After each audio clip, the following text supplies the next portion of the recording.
Welcome to pure masala taste. இன்னைக்கு நம்ம pure masala டேஸ்ட்ல என்ன பார்க்க போறோம்னா ஒரு சூப்பரான குழம்பு தூள் தாங்க பார்க்க போறோம். வீடியோக்குள்ள போலாம். ஒரு 1/4 கிலோ எடுத்துக்கலாங்க. கொத்தமல்லியை நல்லா வறுத்து எடுத்துடலாங்க.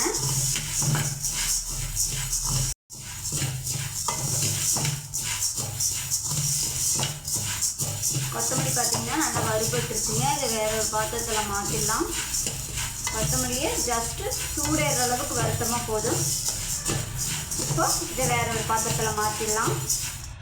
இப்போ ஒரு 100 கிராம் வரமிளகாய் ஆட் பண்ணிக்கலாங்க.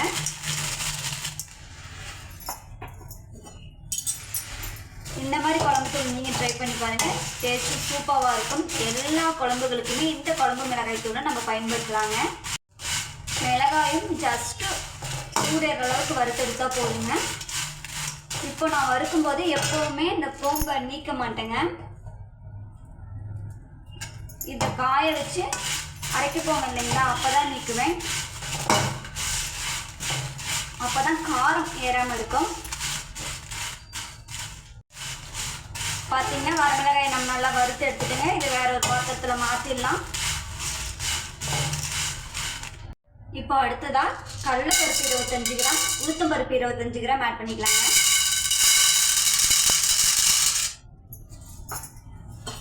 இப்போ கடலைப்பருப்பையும் உளுத்தம்பருப்பையும் நம்ம நல்லா வறுத்து எடுத்துடலாங்க.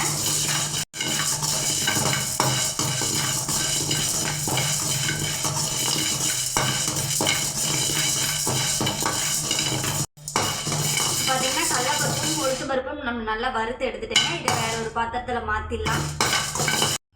இப்போ அடுத்ததாக சீரகம் ஒரு 25 கிராம் ஆட் பண்ணிக்கலாங்க.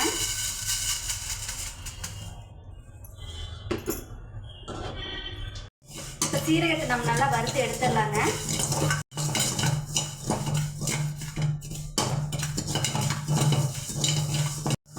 சீரகம் நல்லா வறுபட்டுருச்சுங்க. இப்போ இதை வேற ஒரு பாத்திரத்தில் மாற்றிடலாம். இப்போ அடுத்து மிளகு ஒரு 25 கிராம் ஆட் பண்ணிக்கலாங்க.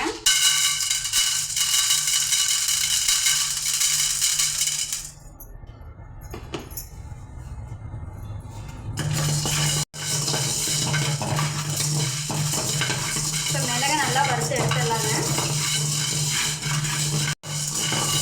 மிளகு நல்லா வறுபட்டுருச்சுங்க. இதை வேற ஒரு பாத்திரத்தில் மாற்றிடலாம். அடுத்ததாக பட்டை ஒரு 10 கிராம் ஆட் பண்ணிக்கலாங்க.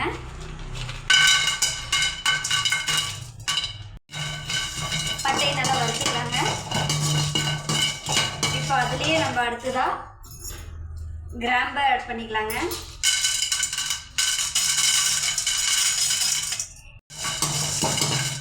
கிராம்பு ஒரு 15 கிராம் ஆட் பண்ணிக்கலாங்க.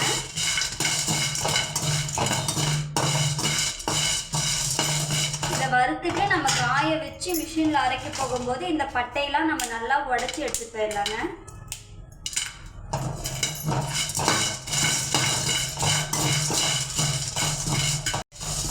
பட்டையும் கிராம்பும் வறுபட்டுச்சுங்க. இதை வேற ஒரு பாத்திரத்தில் நம்ம மாற்றிடலாம்.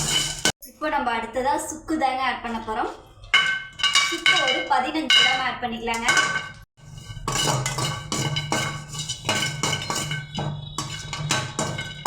இது மிஷினில் நம்ம கொடுத்து அரைக்க போகும்போதுங்க இந்த சுக்கு இதெல்லாம் நம்ம நல்லா தட்டி எடுத்துகிட்டு போயிடலாம். அப்போதான் ஈஸியாக மிஷினில் அரைப்படும். குழம்பு தூளுக்கு தேவையான எல்லா பொருளையுமே வறுத்து எடுத்துட்டேங்க. இதை வெயிலில் காய வச்சு நம்ம அரைச்சிடலாம். பார்த்திங்கன்னா குழம்பு தூள் நம்ம அரைச்சிட்டு வந்துட்டோங்க. Thank you friends. Thank you for watching. Subscribe my channel. Thank you.